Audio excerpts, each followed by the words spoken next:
Alla seconda giornata del Nord-Est Bike Festival, siamo qui a Monfalcone, siamo nella piazza principale, Piazza Repubblica, e oggi parliamo di freestyle, giusto? È una tecnica particolare della bicicletta della BMX. Esatto. È una disciplina della BMX. Noi qui abbiamo chi? Siamo in compagnia di? Io sono Pastor, ciao a tutti, sono lo speaker del Cobra Team. Tra poco abbiamo il primo ingresso di giornata e vi faremo vedere insomma quello di cui sono capaci. Abbiamo il piacere di avere 3 rider che fanno parte della nazionale italiana ciclismo BMX Freestyle, chiaramente.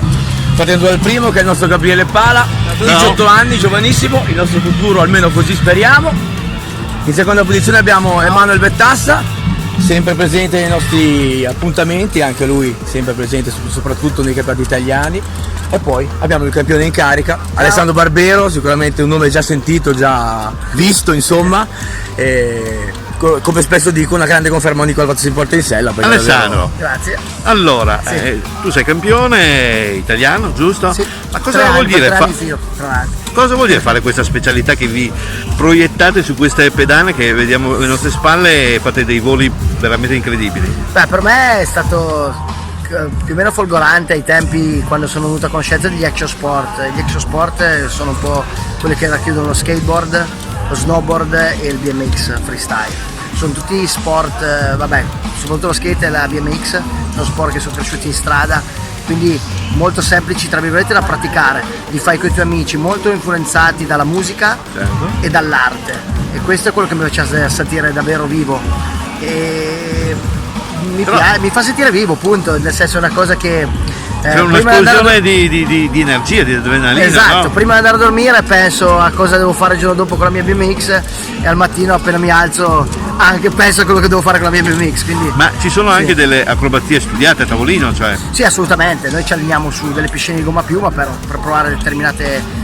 manovre e poi chiaramente adesso con l'avvento che è diventato sport federale, quindi sport olimpico, sono cambiate poi forma delle gare, quindi si è professionalizzato un po' di più, quindi di conseguenza le gare devi preparare in modo diverso, c'è dietro un po' di lavoro, non solo a livello tecnico ma anche a livello fisico. Ecco, prima hai detto che vi allenate su delle piscine, perché immaginavo, dico, non sempre penso che queste cose riescano, soprattutto in fase di preparazione, perché se uno cade si fa un po' male, esatto, invece lì un po' come i ginnasti, proviamo le manovre lì, esatto. Ok.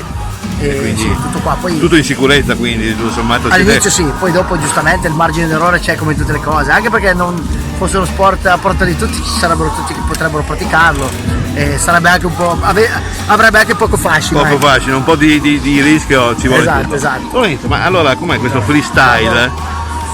Tu lo fai il freestyle? Io sono vicino ai 60 anni, quindi ne ho fatte tra snowboard, windsurf e mountain bike, faccio ancora downhill, ma adesso è giusto che siano i giovani, spazio no? agli 18 altri. anni, no? Però noi qui ovviamente continua il nostro percorso con Alberto Padovan. Alberto, vieni con noi.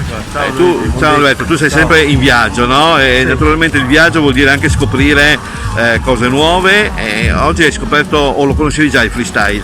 Lo conoscevo per averlo visto, ma non perché non l'ho mai praticato e non lo praticherò mai perché diciamo che sono ancora più vecchietto io di Lorenzo, quindi mi guardo bene. Poi vista anche la mia stazza sarebbe un problema, credo, di bicicletta. Anche perché vedo queste però ovviamente sono dei ragazzi veramente in gamba, li ho visti ieri. Abbiamo visti ieri in azione. Sono andato a vederli e come diceva tecnica, fisica e credo molta testa. Certo, quindi certo. Complimenti, sono veramente bravi. Sì, perché non è da scambiare che questo sia uno sport per chi lo fa così, no? Uno deve avere chiaro, soprattutto la cosa importante è avere il casco in testa che ci protegge, le protezioni varie che ti possono salvare sia la vita che degli infortuni importanti. E se una cosa ti piace poi la pratichi a priori, non è che necessariamente devi prendere come un'attività di hobby, deve essere una cosa che fai quasi tutti i giorni, certo, quasi.